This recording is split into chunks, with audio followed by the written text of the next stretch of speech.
হরে কৃষ্ণ। শ্রোতা বন্ধুগণ, আপনারা দেখছেন আপনাদের প্রিয় চ্যানেল জানা অজানা।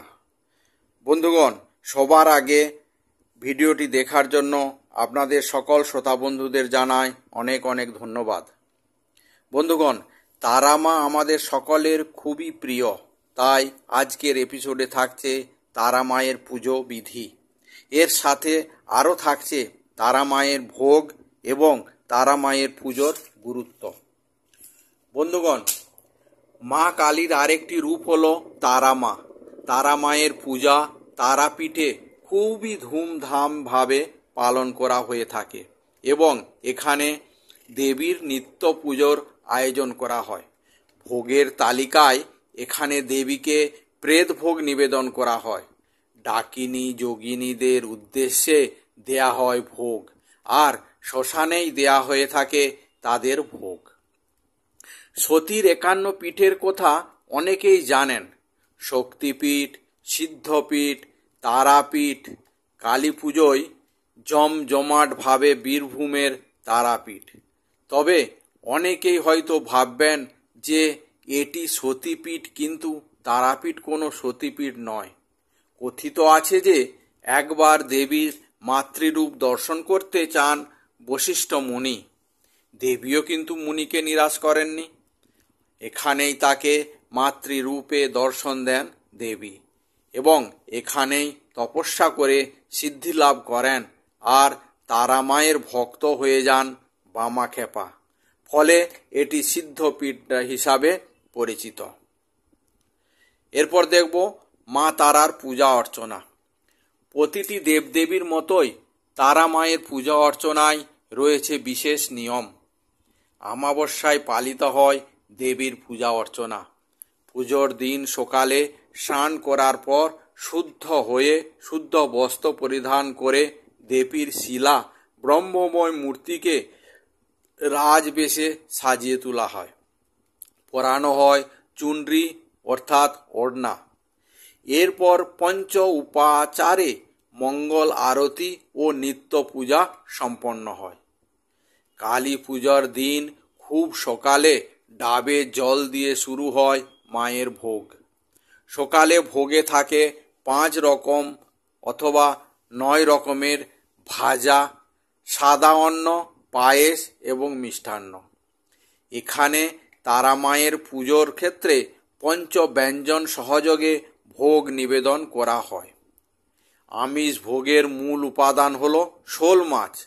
তারাপীঠের এই নিয়ম অনেকের হয়তো জানেন না।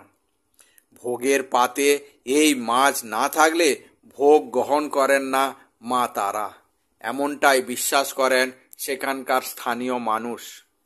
কালী পুজোর দিন তারা ভোগ হিসাবে রাখেন পোলাও, খিচুড়ি, সাদা ভাত, 5 মিশালি তরকারি, 5 রকমের ভাজা, পায়েস, মিষ্টি, চাটনি এবং অবশ্যই শোল মাছ।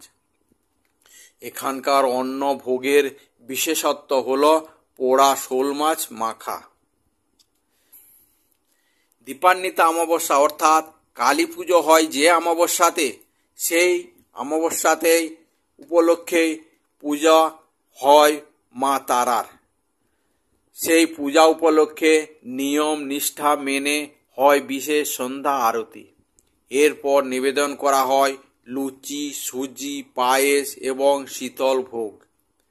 তারা মায়ের যেভাবে পূজা করা হয় সেই একই পূজা করা হয় শ্মশান কালীকেও।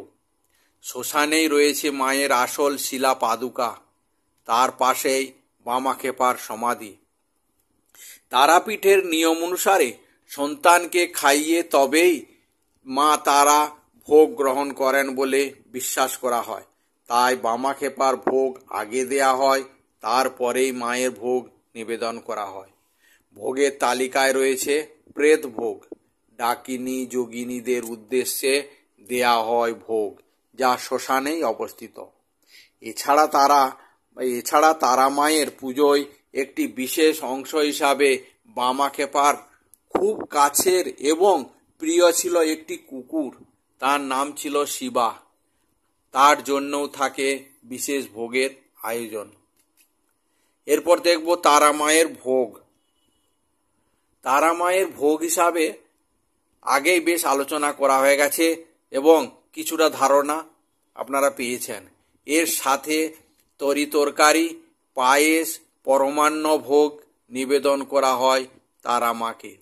সম্পূর্ণ নিরামিষ ভোগ, আবার লুচি সুজিও দেয়া হয় এবং তারাপীঠ বা কামাখ্যা বলুন, তন্ত্রপীঠের পূজা আছে কিন্তু সম্পূর্ণ আলাদা হয়ে থাকে। এখানে মাছ বা বলির পাঁঠা মাংস উপচার হিসাবে প্রয়োজন পড়ে। এই ভোগ প্রতিদিন দেয়া হয়ে থাকে মাকে। অ্যালকোহল অথবা নেশা জাতীয় পানীয় সেটাও কিন্তু প্রয়োজন পড়ে। এক এক পূজায় একের উপকরণ লাগে। যেমন নারায়ণ পূজায় লাগে সিন্নি, তেমনি তন্ত্রদেবী মা কালীকে কারণবাড়ি বা মাংস নিবেদন করা হয়।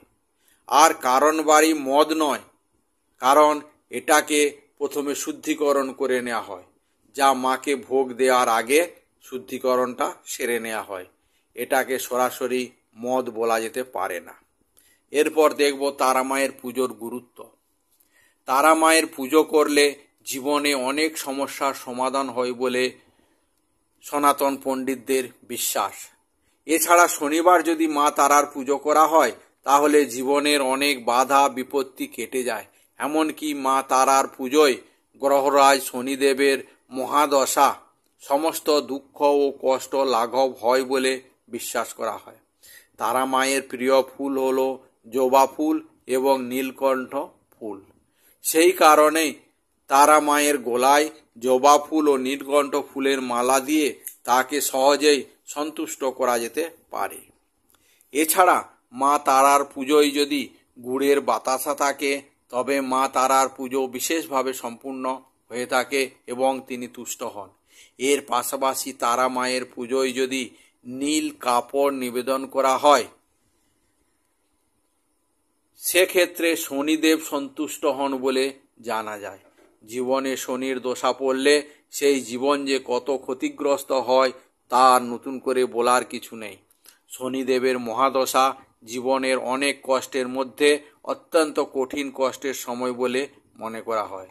মা কাউকে খালি হাত ফেরান না, তাই নিষ্ঠা ও ভক্তির সাথে হৃদয় দিয়ে যদি মা তারার পূজা করা হয় তাহলে আপনার জীবন থেকে সমস্ত শনির দশা কেটে যাবে। আপনার জীবনে সুখ, সমৃদ্ধি ও শান্তি, সৌভাগ্য সব ফিরে আসবে। জীবনে কোনোদিন অর্থকষ্ট হবে না, ছেলেদের ভবিষ্যতের জন্য কোনোদিন চিন্তা করতে হবে না। ব্যাস শুধুমাত্র আপনি মা তারার উপাসনা করুন, পূজা করুন আর মন্ত্র পাঠ করুন। তাহলে বন্ধুগণ, আজকের এই এপিসোড আপনাদের কেমন লাগলো কমেন্টস করে জানাবেন। ভালো লাগলে লাইক করবেন এবং শেয়ার করবেন। আর যদি এখনও আমাদের জানা অজানা সদস্য না হয়ে থাকেন তাহলে চ্যানেলটি আজই সাবস্ক্রাইব করে বেল আইকনটি ক্লিক করুন। আর কমেন্ট বক্সে জয় মা তারা লিখে নিজের উপস্থিতি দর্জ করান বা নিজের উপস্থিতি জানান এবং মা তারার আশীর্বাদ নিন। আজকের ভিডিও তাহলে এখানেই শেষ করছি।